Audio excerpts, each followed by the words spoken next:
उज्जवल और उसके आदमी भाग के गौतम को वेदांत से दूर खींचने की कोशिश करते हैं, पर गौतम टस से मस नहीं होता और वेदांत का शरीर और तेजी से कांपने लगता है। तभी गौतम अपनी पूरी ताकत लगाता है और वेदांत के गले से कुछ तोड़कर अलग कर देता है। वेदांत का शरीर स्थिर हो जाता है। सभी लोग डर जाते हैं कि गौतम ने क्या किया। डॉक्टर तुरंत वेदांत को चेक करता है और शॉक्ड हो जाता है। Oh my God, this is a miracle. Vedant का बॉडी टेम्परेचर धीरे धीरे नॉर्मल हो रहा है। कैसे? सभी गौतम को अलग नजरों से देख रहे थे। किसी को पता नहीं था कि वो कैसे रिएक्ट करें। अभी अभी जो उनकी आंखों के सामने हुआ वो उसे क्या समझें। तभी एम्बुलेंस आती है और वेदांत को अपने साथ ले जाती है। डॉक्टर के साथ साथ यशवंत, उज्जवल और अपने आदमियों को भी वेदांत के पीछे पीछे भेज देता है। सभी के जाते ही यशवंत गौतम को हैरानी से देखने लगता है। गौतम, तुम क्या? उसका गला तुमने, क्या है तुम्हारे हाथ में? यशवंत ने टूटे फूटे शब्दों में पूछा। वो अब तक कुछ समझ नहीं पा रहा था कि गौतम ने क्या किया। गौतम ने अपना हाथ खोला और यशवंत उस चीज को देखकर चौंक गया।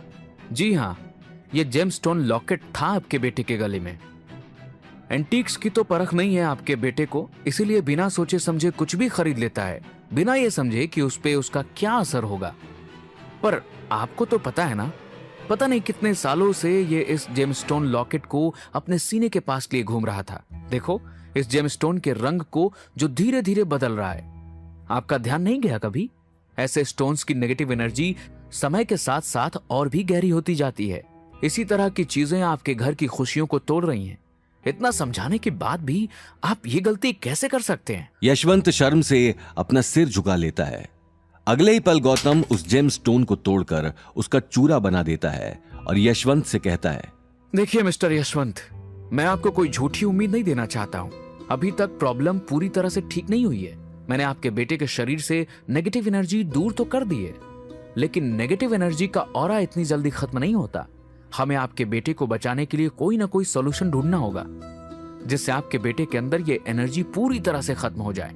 लेकिन ये सब होगा कैसे? पता नहीं मेरे इस छोटे से परिवार को किसकी नजर लग गई, जबकि मैंने तो आज तक कभी किसी का बुरा भी नहीं किया। यशवंत ने रुआंसी आवाज में कहा। मिस्टर यशवंत, पहले प्रॉब्लम दिखाई नहीं दे रही थी, पर अब सच बाहर आ चुका है। मैं कोशिश करूंगा कि आपका बेटा जल्द से जल्द ठीक हो जाए। कल एक ऑक्शन हो रहा है, मैं वहां जाकर देखता हूँ। कुछ ना कुछ ऐसा जरूर मिल जाएगा जिससे मैं आपके बेटे की मदद कर पाऊं। थैंक यू गौतम, तुम पैसों की चिंता मत करो। मेरे बेटे के शरीर में चल रही प्रॉब्लम को जड़ से खत्म करने के लिए चाहे इलाज और नुस्खा कितना भी महंगा क्यों ना हो, मैं उसके लिए तैयार हूं। यशवंत ने यह बात कहते हुए अपनी जेब से चेक बुक निकाल ली। ये चेक तुम्हारे लिए गौतम, इसे मना मत कर देना। मेरे बेटे ने तुम पे गन तानी, फिर भी तुमने उसकी मदद की। तुमने मुझे कहा कि मैं तुम्हारे डैडी जी की उम्र का हूं, तो प्लीज ये चेक एक्सेप्ट कर लो, प्लीज। यशवंत ने तुरंत गौतम को एक चेक पकड़ाते हुए कहा। ओके सर, यशवंत आपका मान रखते हुए मैं ये चेक रख लेता हूँ, और इससे मुझे ऑक्शन में कुछ ऐसा मिला जो आपके बेटे के ट्रीटमेंट में काम आए तो मैं उसे खरीद लूंगा। डोंट वरी, मैं कोशिश करूंगा कि आपका बेटा जल्द से जल्द पूरी तरह से ठीक हो जाए। ये बात सुनते ही यशवंत ने गौतम के कंधे पर हाथ रख दिया। गौतम अगले ही पल वहां से निकल गया। गौतम कुछ ही देर में घर पहुंच गया।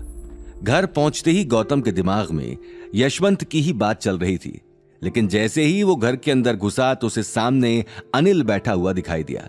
अनिल के हाथ में ऑक्शन के पासेस थे जो उम्मेद भवन के ओनर ने उन्हें घर आके कल दिए थे, पर खुशी की जगह अनिल मायूसी से उन पासेस को देख रहा था। गौतम को साफ पता चल रहा था कि अनिल ऑक्शन में जाना तो चाहता है पर डरा हुआ है। गौतम अंदर आता है और अनिल उसे देखकर तुरंत पासेस को साइड में रख देता है। गौतम, क्या हुआ? तुम तो ऑफिस गए थे, जल्दी वापस आ गए? अनिल ने गौतम को सामने देखते ही पूछा।